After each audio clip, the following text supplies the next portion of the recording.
Our ACT Aspire scores came in. We took that as our state required assessment for the 22-23 school year.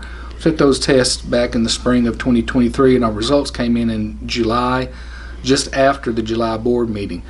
Well, I reported to our board last night that overall we saw a 6% decline in our scores compared to the spring of 2022.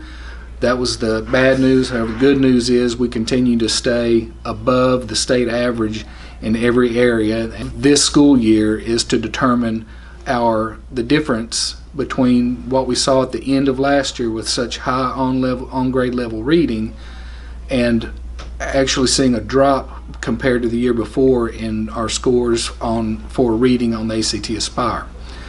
We're done with ACT Aspire. That test is going away, and we'll be using the Atlas assessment system, which is being developed by the state, and we will, if in fact parts of it are already developed, and we have released items that teachers can use to create formative assessments. Those are assessments that take place during the school year to keep track of how students are progressing, and have the summative at the end of the year.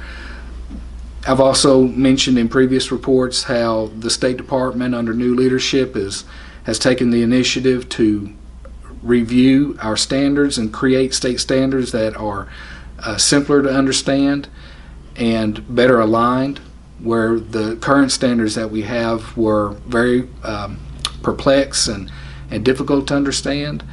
So with these new standards and with an assessment system that is aligned with what kids are supposed to be learning in the classroom, we're going to be able to actually use the data that we see from our tests through the school year to make judgments about teaching and learning, and you actually use assessment to guide instruction.